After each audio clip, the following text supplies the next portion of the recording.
Di sini saya akan mempresentasikan mengenai eh, mengenal microservice arsitektur.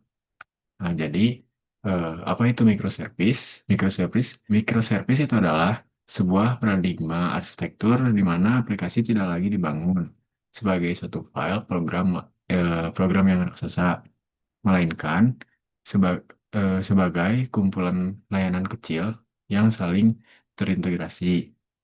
Lalu, microservice bukan sekedar tren teknologi, melainkan gaya arsitektur yang mendistribusikan fungsionalitas aplikasi ke dalam unit-unit kecil yang disebut service.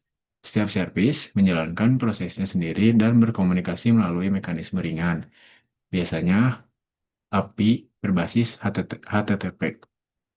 Nah, lanjut ada sejarah dan evolusi. Nah, di sini ada di era monolit itu sebelum tahun 2011 aplikasi adalah satu kesatuan besar, sulit dikembangkan dan lambat saat update. Lalu lahir microservice di tahun 2011. Nah, waktu lahir microservice di tahun 2011 ini muncul dalam workshop arsitektur di Pines untuk mencari solusi skabilitas. Lalu yang ketiga ada popularitas. Popularitas itu adanya di tahun 2014 sampai sekarang. Nah, dipopulerkannya itu oleh Martin Flower dan James Lewis. Kini menjadi standar perusahaan teknologi besar. Lanjut, ada komponen dan model arsitektur. Nah, eh, jadi yang pertama itu ada API Gateway, yaitu gerbang utama yang menerima permintaan dari klien, bisa mobile ataupun web. Bisa dari mobile maupun dari web. Lalu yang kedua ada microservice, kumpulan unit layanan, contohnya kayak service user, service order, service payment. Lalu yang ketiga ada database database per service. Nah, setiap layanan memiliki penyimpanan data sendiri untuk menjaga independensi. Lalu yang keempat ada service discovery. Nah, itu mekanisme agar layanan bisa saling mendeteksi lokasi satu sama lain secara otomatis. Lanjut ada keuntungan menggunakan microservice. Nah, keuntungannya itu yang pertama itu adalah skabilitas selektif, yang hanya memperbesar layanan yang sibuk saja dan juga hemat biaya.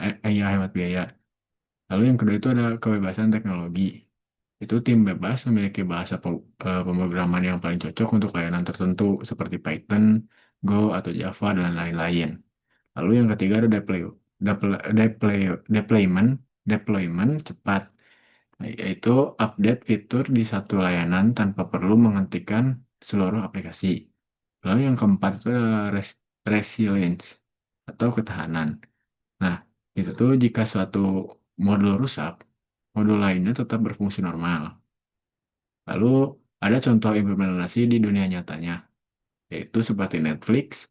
Netflix itu mengelola lebih dari 1.000 microservice untuk mendukung jutaan streaming secara global. Lalu yang kedua ada Amazon. Nah, di Amazon itu memisahkan fitur keranjang, ulasan, dan penyebaran agar bisa diupdate ribuan kali sehari. Lalu yang tiga, yang terakhir itu ada Uber. Nah, Uber itu mengelola jutaan request perjalanan dengan memisahkan layanan, peta penagihan, dan eh, manajemen driver. Lanjut ada tantangan dan kerugian. Nah, yang pertama itu ada kompleksitas operasional. Itu membutuhkan alat monitoring dan otomatisasi yang rumit. Lalu yang kedua ada konsistensi data. Itu sulit menjaga sinkronisasi data antara layanan yang berbeda database. Lalu yang ketiga ada latensi jaringan, yaitu komunikasi antara layanan via internet atau jaringan bisa lebih lambat dibanding komunikasi internet di monolit. Lalu yang keempat ada debugging. Debugging itu sulit.